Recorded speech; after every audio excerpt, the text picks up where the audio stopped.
This is Support is Sexy, episode 566, with Gila Kurtz, co-founder and president of Dog is Good. Welcome to Support is Sexy. I'm your host, Elayne Fluker, entrepreneur, author, and founder of Chic Rebellion Media. 5 days a week, Monday through Friday, I bring you inspiring women entrepreneurs who share their wins and lessons to help you take your business to the next level.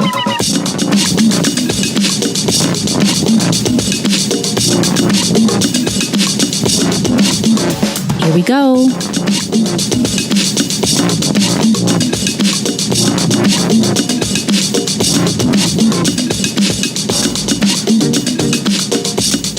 Hi, everyone. Welcome to a new episode of Support is Sexy. I'm so happy to have you here. It just would not be the same without you.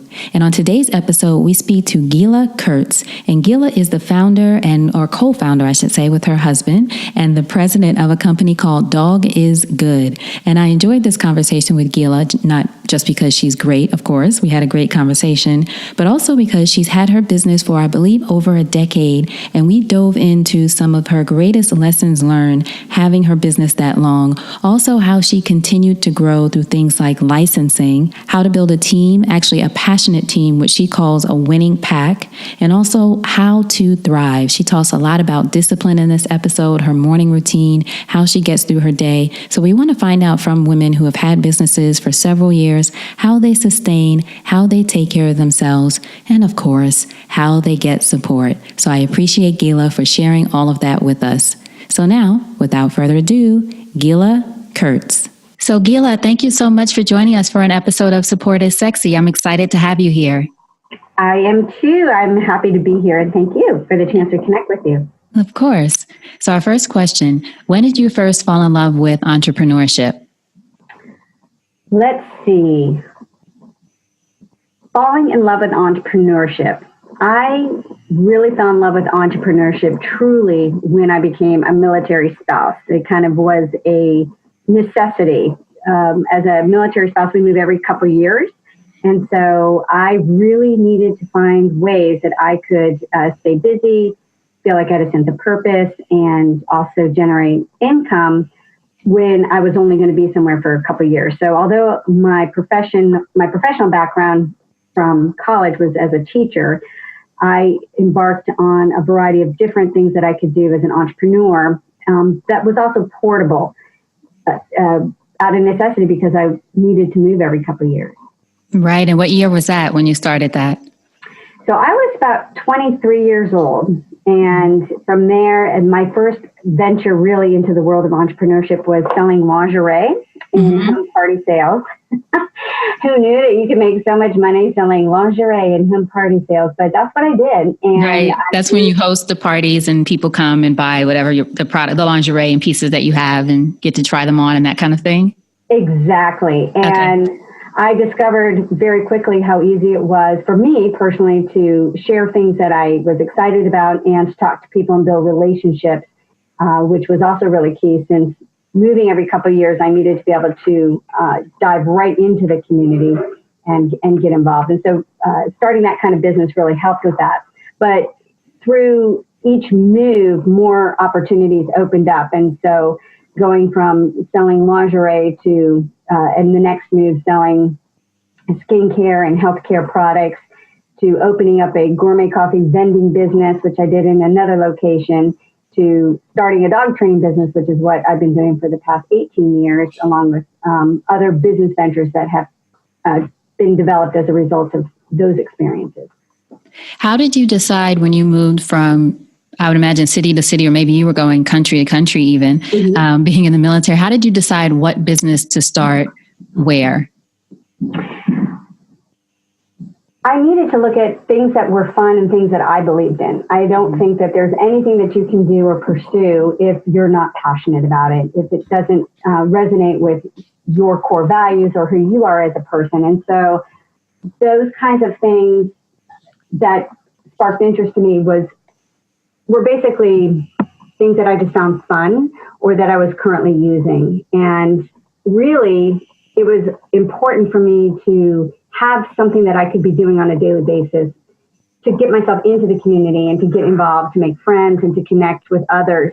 It also gave me opportunities to go to networking groups and various things. And so I could become quickly immersed in the community based on having my own gig, if you will, to introduce to the area.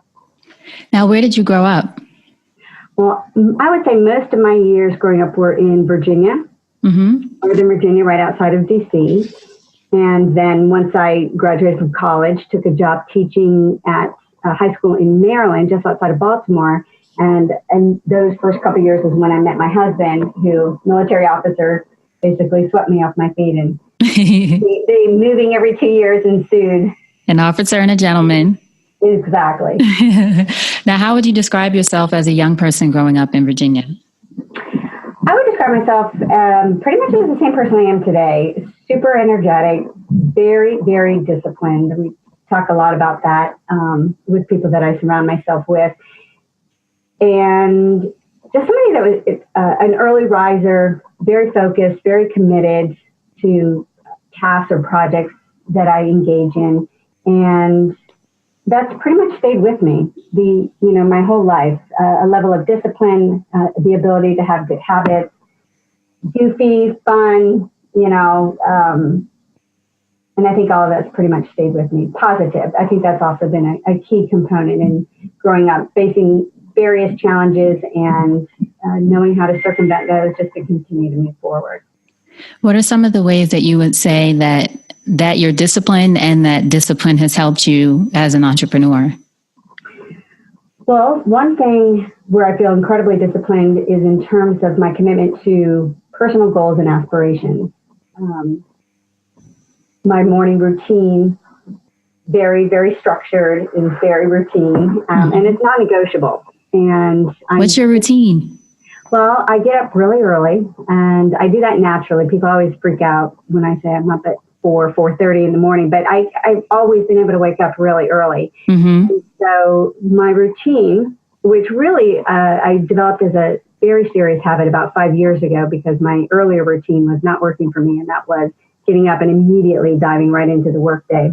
Right. So now, in the discipline of developing this as a habit, waking up, first thing that I do is write in my journal. I write my gratitude journal and my intentions for the day.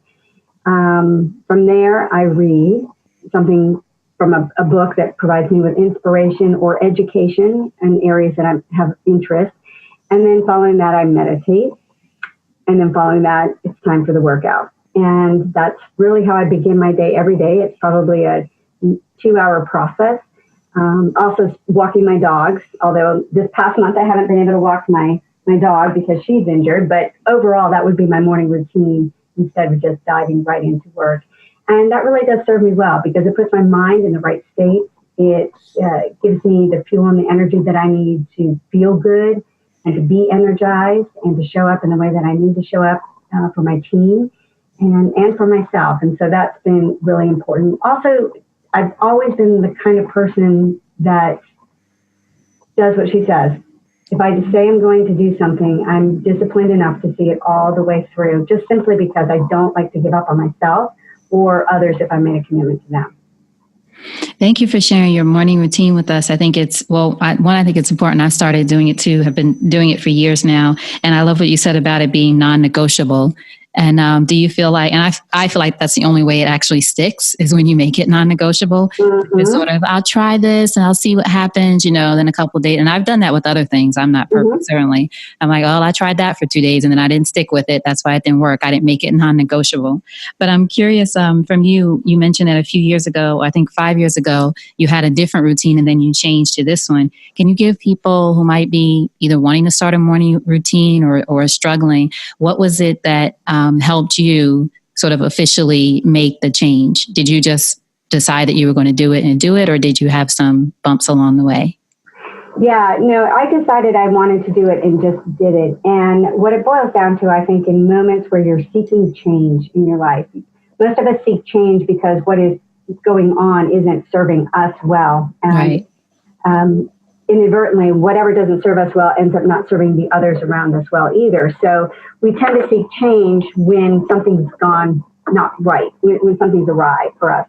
And really, the only way I have found myself and others that I've watched commit to some form of change is that if the pain of where they're at currently, if the pain of not having what they want becomes greater than the pain of what the situation they're currently in, that's the only point at which somebody is willing to really, really dive into the change and commit and follow through. For me, I absolutely was at a place where there was no way I was going to live another day waking up the way I felt. And that the only way that was going to change was if I was going to be committed enough to see that shift happen on my own. And I broke it down one day at a time, rather than looking at the overwhelming, I need to shift everything and become this perfect morning routine. It was about shifting one thing at a time. And while reading and writing in a journal, that part was relatively easy. The meditation part was more challenging. And so, and I know a lot of people get overwhelmed with the concept of letting their mind go quiet for a little bit. But I knew that I was disciplined enough that I could at least do 1 minute. And I knew that if I did the 1 minute, I had accomplished all that I set out to do. And I just literally did it a minute at a time until over a period of time I was able to build up to, I like to do about 20 minutes. And now there's times where I even seek the opportunity when I can to try to do that during the middle of the day too, because it really is very helpful for my mind. When you're spinning a lot of plates and juggling a lot of balls, you have to have that quiet space. And that's how I did it. Yes, excellent. And I love that idea of taking it 1 minute at a time. We've heard the saying 1 day at a time, but I think that's going to free a lot of people just to know, especially with meditation, which I believe in and do as well. And was one of those people who said, I can't quiet my mind. And finally, I think after hearing maybe Deepak Chopra or someone talk about it, just say, let your mind kind of go and see where it goes. Just don't try to force it. But the idea from what you just said, even if I had that idea of, I'll just do it for 1 minute at a time, and then it'll get longer and longer, and you start to enjoy it more and more. So for everyone listening who has either shied away from meditation or struggle with it, just try to get through that 1 minute, right? And see how it goes. Right. And, the other thing that I feel too, and I don't know if this perspective will help any of your listeners, but when you commit to a friend or family member, let's say, you pretty much follow through with whatever it is you say you're going to do. You don't want to let that other person down. But it's so easy to let yourself down. Right. And I think if you were to pose it as a statement to yourself, that today I'm not going to lie to myself or give up on myself, maybe that provides a different perspective. What would you tell your friend? What would you do for your friend? Well, just do it for yourself for that day. Right. It's unfortunate. A lot of us, the promises we break the easiest are the ones we make to ourselves, right? Oh, completely. Yes. Yes. Now, what would you say was the greatest inspiration for you with starting your business that you have today, Dog is Good? Well, it would have to be my dogs, quite Your honestly. dogs. Yeah, for sure. They really are the inspiration behind everything that has developed in our business. But recently, in the past 5 years, for sure, the inspiration by which I choose to live my life on a daily basis. So I made a very proactive attempt to step back from my day-to-day just existing, going through the motions, doing what I needed to do, waking up and just getting everything done, and every day just rolling into the next day. And stood back to take a look at my dog, one dog in particular, and really seek the lessons that she had to give, just based on, everybody always says, in my next life, if they're dog lovers or if they have a dog, they might say, I hope to wake up in my next life as my dog. It's such a great life. Well, what is it about their life that's so great that you can't experience currently in your own life? And so by really taking to heart some of those anecdotal lessons and committing to applying one at a time, that really has helped and shaped my position in my views and my mindset, which affect the growth and what we do in our company today. As far as a person goes, there's really no one individual. There's so many who have been inspiring to me. My business coach, for one, that I currently work with, Allison Maslin, incredibly inspiring. the people that I surround myself with, and I'm very intentional about that. Each woman that runs a business, whether it's a solopreneurship or a small business operation or a huge conglomerate, they all deal with the same thing. They're always experiencing moments of greatness and celebration and moments of challenge and frustration. And it's how they show up in those moments that really makes the difference in terms of where the direction that their companies go in and how they experience life on the, through all of that. So there's really so many, and I would just have to say all the women that I choose to surround myself with, and most of them are entrepreneurs. Now, when you mentioned lessons from your dog, what is the greatest lesson you would say your dog or your dogs have taught you? Because you mentioned that you looked at your dog and you thought, what lesson can I learn from her? Mm-hmm. So many. I'll give you just a couple. One would be being persistent. So for anybody who has a dog, you know that if they want something, they're going to go after it. They're pretty darn persistent and will stay on it until they either get it or it's incredibly obvious that there's no chance, like a squirrel running into the ground hole. But even in my lap, I'll still continue to try to go after it. Mm-hmm. So being persistent, and what does that even look like? What if those kinds of moments boil down to the why, your why of what you're doing, no matter what it is, whether it's running your business or committing to getting in shape or running a marathon or improving your relationship. Your level of persistence is going to be based on how badly you want it. And also being at a place where throughout that, even being persistent, having the fortitude to allow others to also assist you, because oftentimes people assisting you can see things that you do not.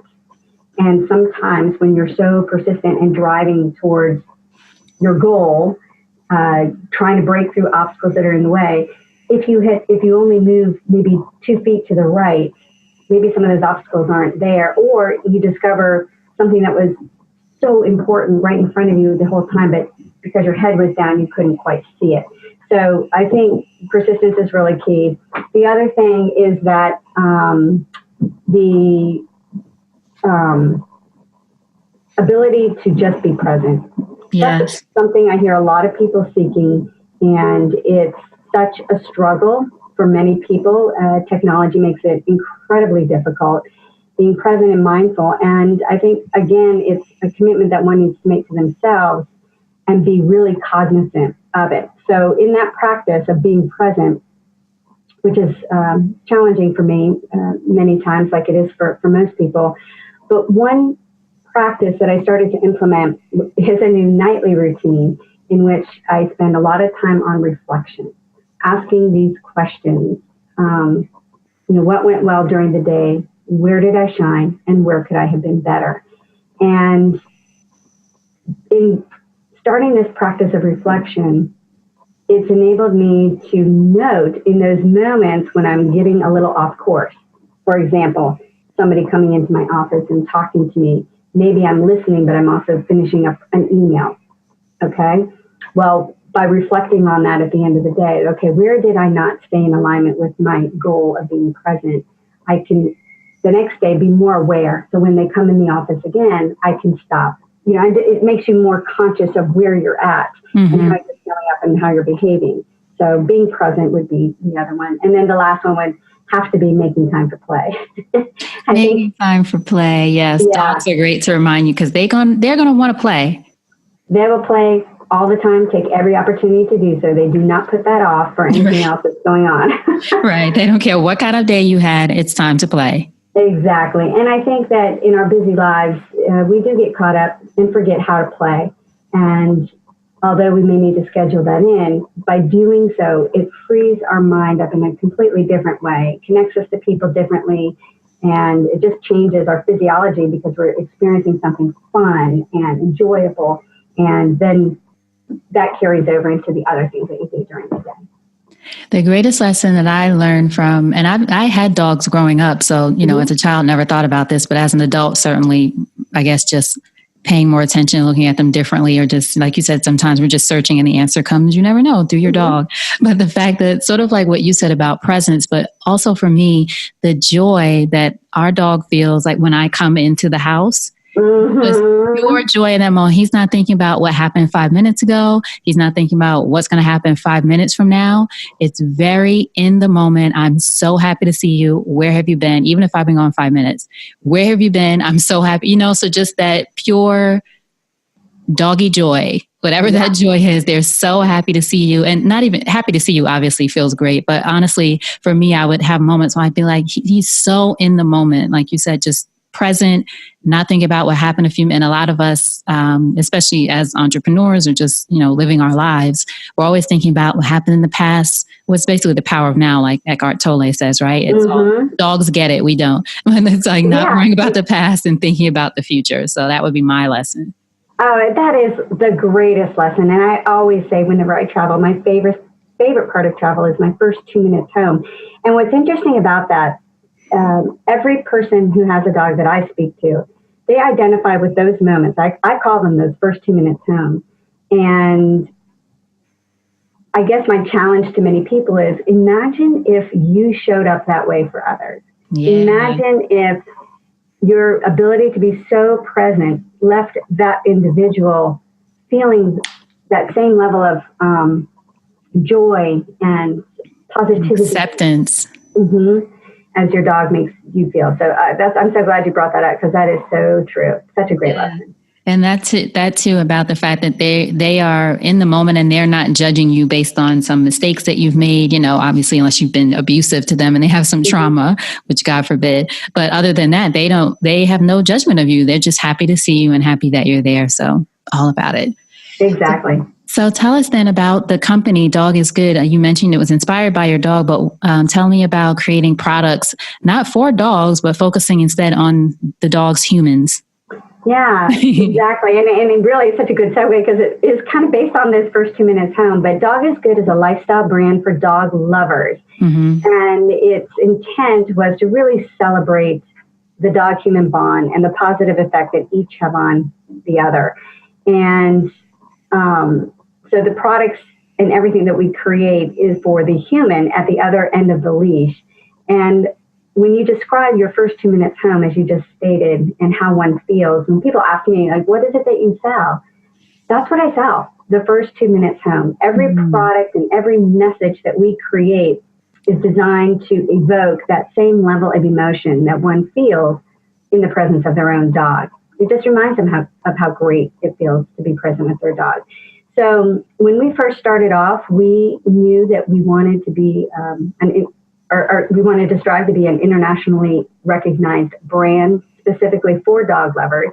And so we began creating first apparel, t-shirts and some hats, and testing the market, seeing what was resonating with people. And then as we began to see how our messages resonated, we started to produce a lot of other products.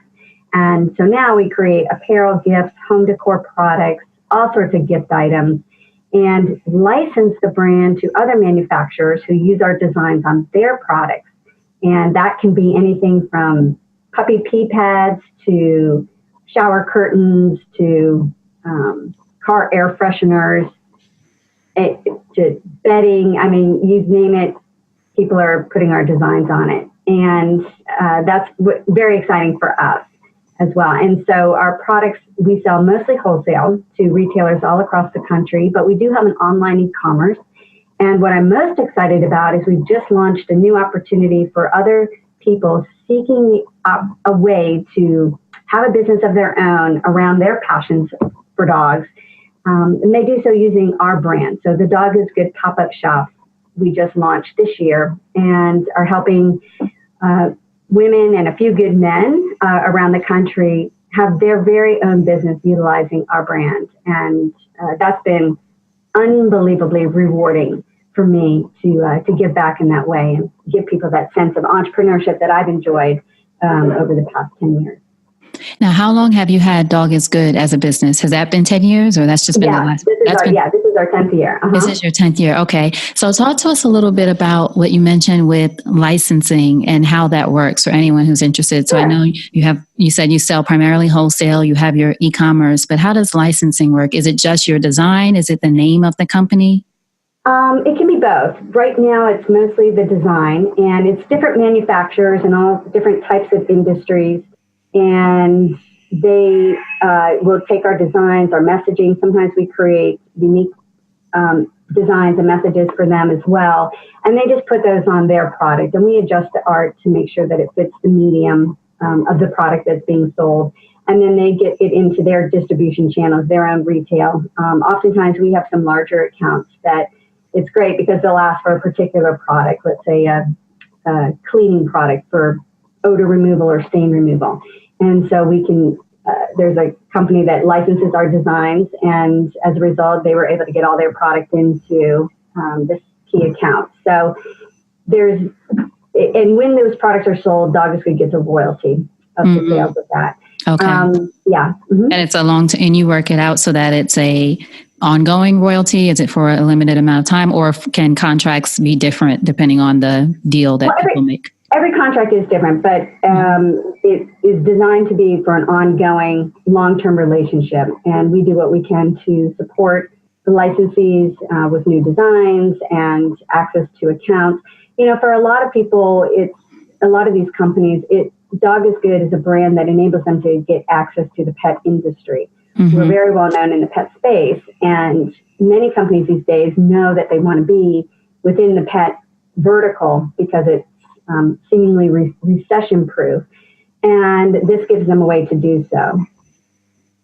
Now, how do you decide which companies that you want to work with? Is it case by case, or do the companies for licensing, do the companies approach you, or do you guys kind of have a sense of, okay, we want to work with a company in this particular category?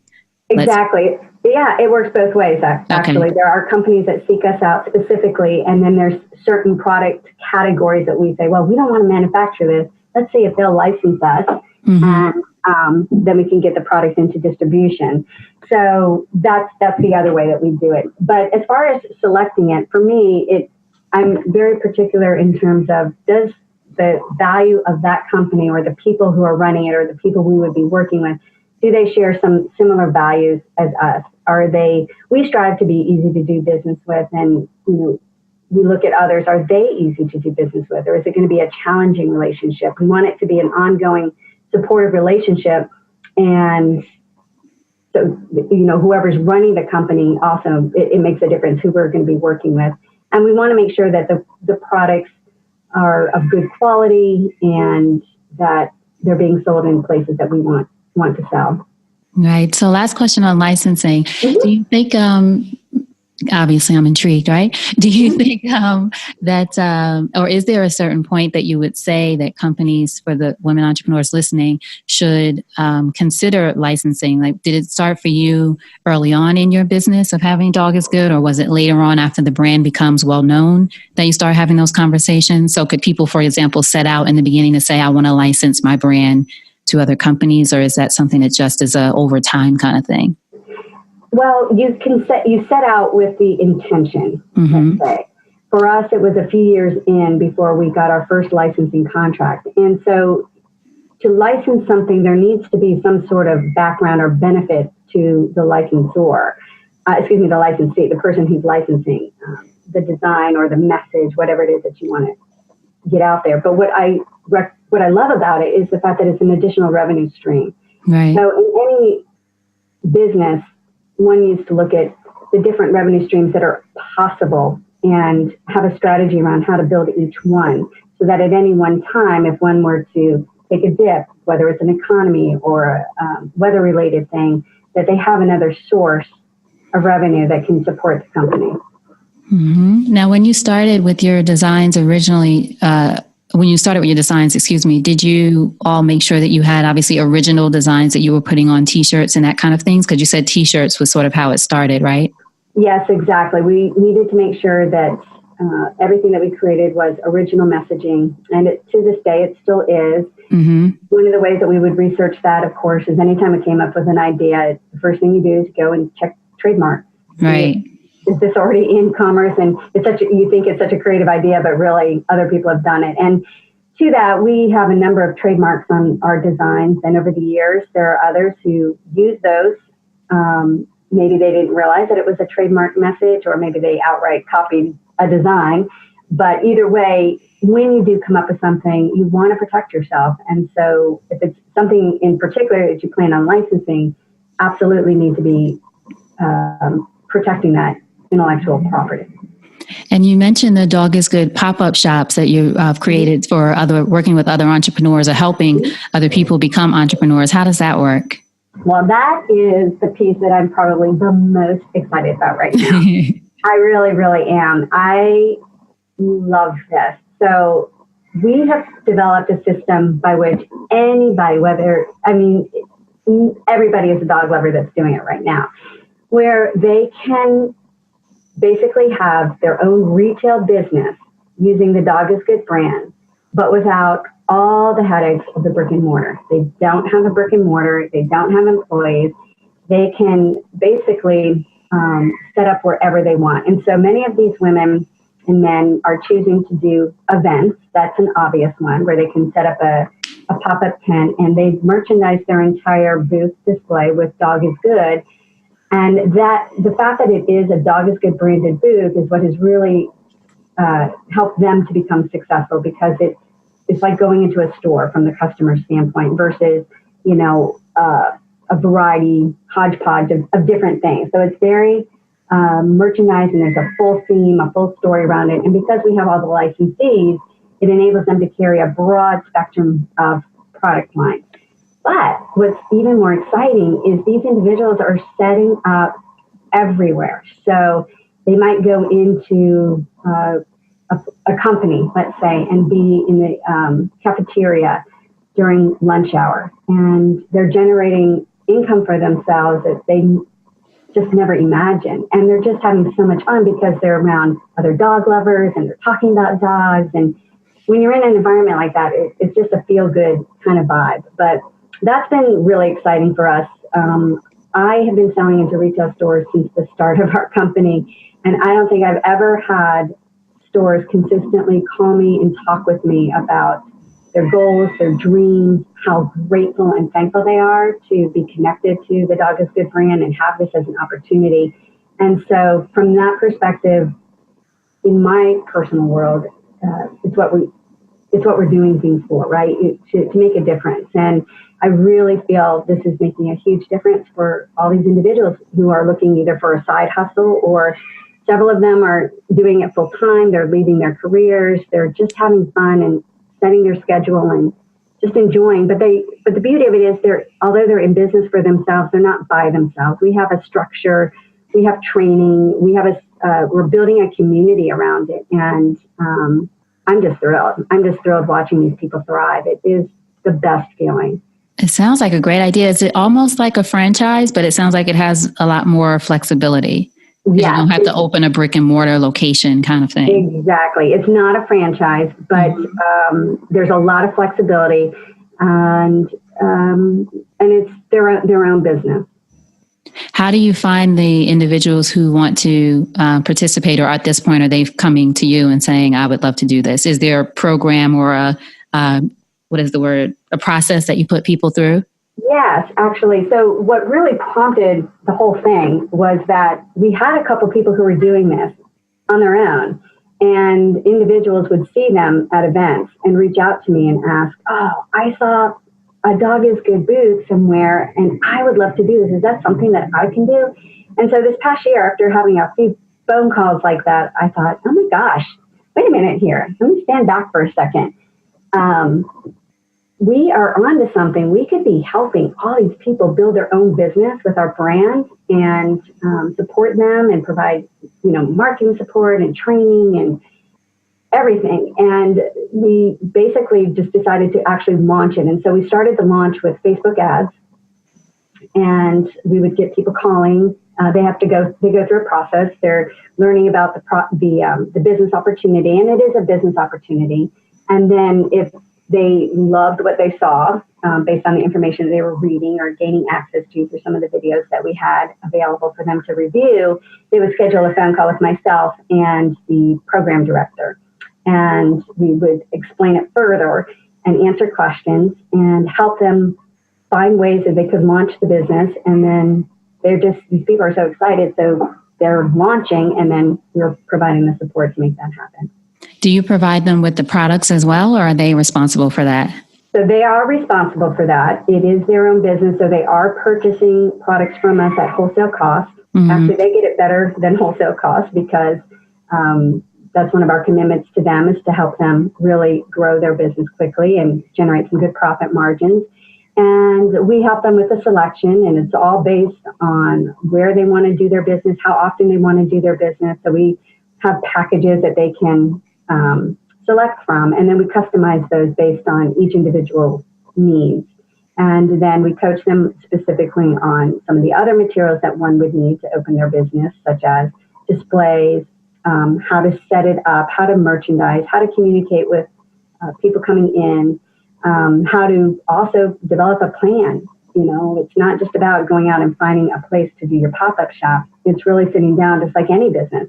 What is the goal? What is the end game? What does success look like to you?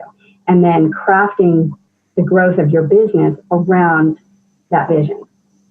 Mm-hmm. And I was going to also add, for many of our exhibitors, this is their first time really operating something on their own. So it's given me great pleasure to assist them in some of that kind of structure and goal setting and creating clarity around their vision and what they want to accomplish and how they want to feel at the end of the day.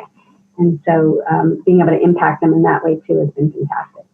Yes, I was going to say, it's such a great idea. Like you, I know you said it's not a franchise, but just the idea of it, the flexibility, and that there are people who are getting into business who may have never done it before or doing it as a side hustle and something that they can be passionate about. And the way that you saw, for everyone to catch, all of our listeners, that you and your team saw or were getting that feedback that there were people kind of figuring this out on their own. And you stood back and, instead of saying, I got to stop those people, thought about, well, how can I support these people and even more people by putting some structure, which is obviously your thing, some structure and discipline and, best practices around it. And then you all do well.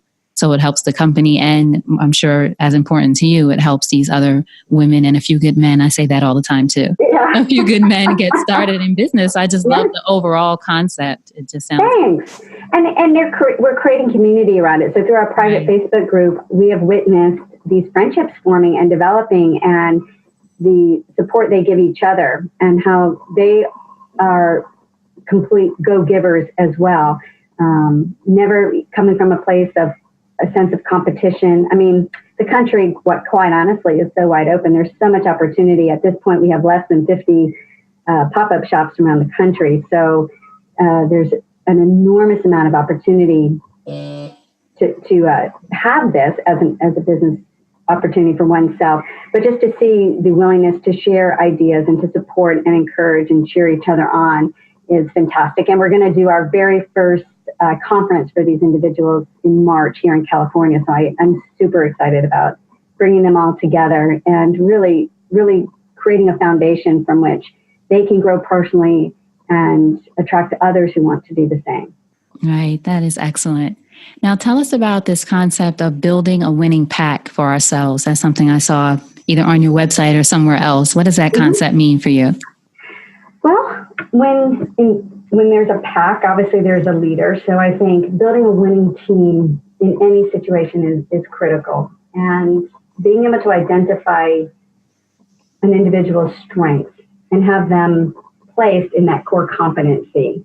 So oftentimes in companies, there's individuals who are employees that are technically in the wrong position, let's say. They would thrive in something else given the opportunity. So having an understanding of where the strengths of each pack member are and providing them with opportunity to really shine in their area of genius, I think is really critical. But I also think as a leader that it's not just that it's important to create an environment by which individuals can grow personally and professionally. And that's something that we are incredibly committed to here at Dog is Good. every week we focus on within our entire team group meeting, concepts and thoughts that hopefully, and inspirations that hopefully they can take to heart for within their own lives, and also in ways that they can apply it to where they are within the business and how important they are and critical in the role that they play within the business, that they're a very integral part of the team. So that's what I mean about that is developing a winning pack all starts with the leader.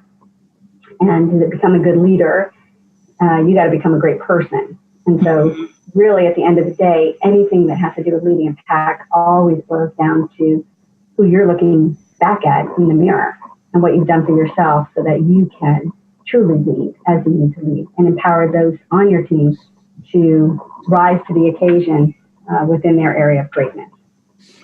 What would you say is the greatest challenges that you face in your business today, and how are you guys facing it?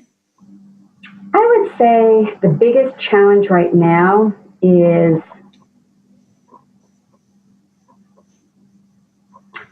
dealing with a shifting market in the retail space, combined with, again, having the right team members where they need to be.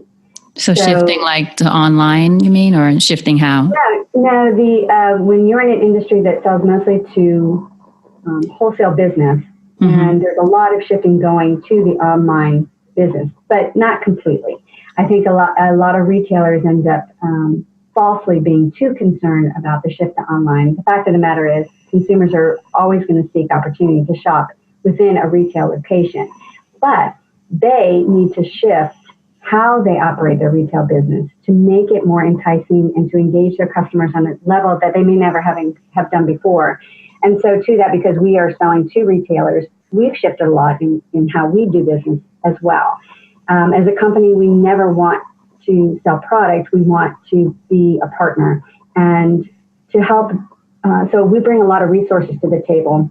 A lot of our retailers are always amazed at the level of support that they get, that when they're bringing in products from Dog is Good, they're being coached on whether or not they implement is totally up to them, but they're being provided with strategies and ways to effectively launch a product and utilize the product line as a way to engage their customer base on a much different level than before. And so that's one challenge, we have faced is how can we assist our customers in becoming more relevant to their customers. And then the other challenge being faced is we have manufacturing challenges. When we are producing product and our own manufacturers are either out of stock or maybe change something before they tell us, that translates all the way through the whole distribution process. So, just being able to overcome manufacturing challenges and communicate and properly with our customers. And at the end of the day, that's really all that matters is your ability to communicate. People always just want to know what's going on. And so long as you keep them informed, that really does help. Is that what, just as you said, is that the key to, you think, to surviving isn't the word, it's the only word I can think of though, but any kind of changes in your industry is communication, you think, has that been for you, especially because you've had the company for a while, been a key factor of, keeping you successful? Oh, absolutely. Communication is absolutely key all the way through, starting from the way that we communicate internally to how we communicate with the customers, to how we communicate even with our manufacturers. It's just having the information and being able to disseminate that appropriately to the individuals involved so that they know where they stand and they know what to expect. There's just nothing worse than when you don't know what to expect. And the other thing I think that's key to thriving actually is being able to pivot quickly. Being able to notice that, this particular obstacle is in place, and rather than put our heads down and try to plow through it, is there a way that we can pivot 2 degrees and make a slight shift and be agile enough to do so in the moment to continue to move forward in the right direction? I think that's great. Thank you for mentioning that, especially again, as a company that's been in business for a while. I find sometimes it's difficult for those companies to pivot, or maybe it's not difficult. They make it more difficult than it needs to be to pivot because maybe what was working for so long is no longer working anymore. And then it's difficult to sort of let that go and go in a different direction. Exactly. Yeah. So what would you say that entrepreneurship has taught you about yourself as a woman? That's a great question. It has taught me how strong I am as a person. It has taught me the importance of being vulnerable.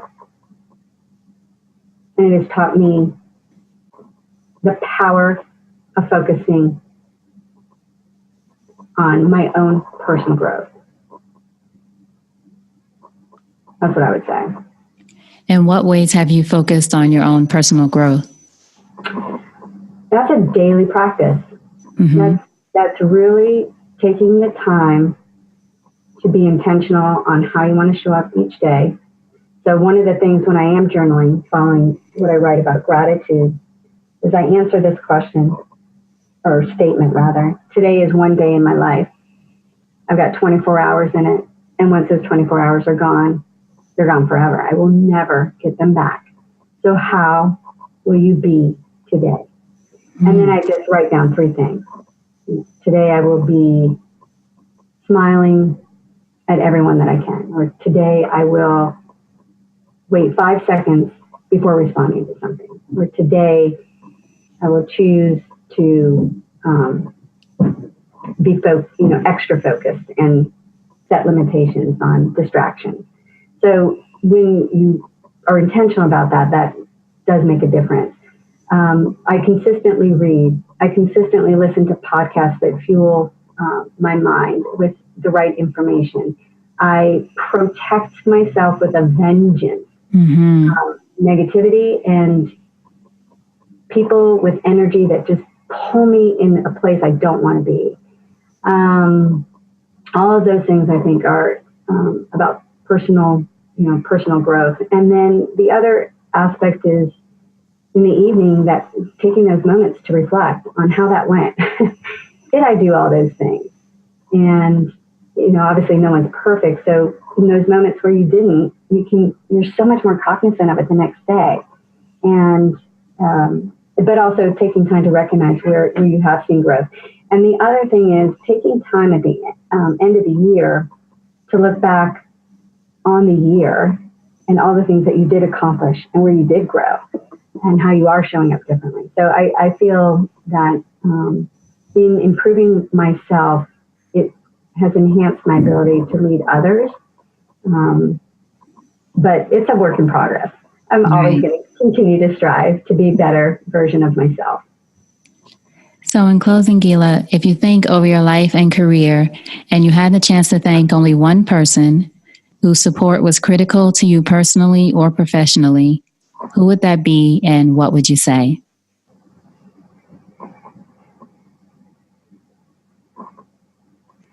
I would have to thank my husband because he is also my partner in the business. And if it were not for marrying this gentleman, I may not be where I am today. I may still be teaching high school, which was the career I set out to do. But it was through the experiences that he gave to me through his career in the military and the opportunity to move every couple of years that new doors opened for me and that new interests were discovered. I mean, if you had told me 20 years ago that I'd be operating a business completely revolved around the idea of dogs and the relationships that we have with them, I would have thought you're crazy because I didn't even have a dog. Right. So, it's that. But I will say, although he's a man of very few words when it comes to certain things, as far as, being one of those super energetic cheerleaders, like, go, go, go. He's very subtle and subdued in that. However, he has always been incredibly supportive and has always recognized my talents and encouraged me to shine in those areas and has always shown me respect as well. So, and in moments when I doubted myself, it was able to remind me of where I do well. And so I would have to say him. Beautiful. I love that. Is he works in the business now too? He's your partner in the business? Yes, yes. Uh-huh. That's excellent. I love it. Mm-hmm. So tell us now the ways that we can support you. Tell everyone website, and if there's any information about the pop-ups where people can find out more about that. I'll have links to everything, of course, but just so people can hear it. Yeah, no, fantastic. So any dog lover out there can just go to dogisgood.com and there will be something for you. I promise that. And especially with holidays coming up. So keep us in mind for gift giving during the holidays. And there's also a place on the website where you can access the information on the pop-up shops. And you just go to that link, get through all the information. It's not that much. And you'll know right away whether or not you want to learn more. And if you want to learn more, then that's when you schedule a time to talk with me personally. And we do it by Zoom as well, so that we can kind of have a face-to-face. And, you know, my objective is just to help people achieve their goals, whether it's part-time, full-time, or any time. If it makes them happy and they can see results for themselves, then, you know, we want to play a role in that and help them out. Excellent. I was just going to say too, and of course, all the social media, you know, Dog is Good. Lifestyle Group is the private group on Facebook that we want to encourage you to join. We have the Dog is Good regular page. And something actually that others might be interested in is we have an online book club around my book called Fur-Covered Wisdom, A Dog Can Change the Way You See the World. And this is a journey of self-discovery through the eyes of dogs. So for any dog lovers out there seeking personal growth and transformation to such a life worth barking about, that would be the place for them. And we actually are getting ready to open up registration for our next online book club. And it's basically the cost of a book. And they can read the testimonials from our first group that we did this past several weeks, which has been phenomenal. And what a joy for me to play a small role in the shifts and changes that individuals can make in their own lives. I love a life worth barking about. That's great. Now, I missed though, where did you say people can find out more about the book? Is that on a different website, or that's on? It's also on Dog is Good. And if they go to the Dog is Good Facebook page, we have links there about joining the online book club. Okay. So Facebook page. Excellent. I'll make sure we have a link to all of this. Thank you so much, Gila. This was so fun and so interesting. Great to talk to another dog lover and know that other people think about their dogs the way I think about mine. Like, what is he teaching me? What he's teaching you. That's awesome. Yes. Now, before you go, what's a parting piece of advice from you to our listeners about anything?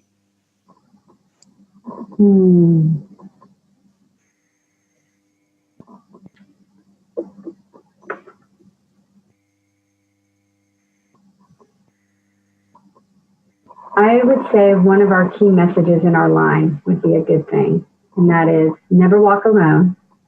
It's not where you walk, it's who walks with you. That on our own personal journeys, it's not a solo journey, but the others that you bring along will either get you where you want to be or not. So being very intentional about who you share your life with on a daily basis. All right. I hope you enjoyed that conversation with Gila. To find out more about her and more about Dog is Good, just go to supportissexy.com. Go to that search icon and type in Gila, Gila. Her show notes page will pop up with links, resources, all the ways to get in touch with her and to find out more about Dog is Good. Supportissexy.com and just search Gila. Thank you so much for being here. I truly appreciate you. Until we chat again next time, always remember, support is sexy, and having it all doesn't mean doing it all alone. And I'll talk to you soon. Take care.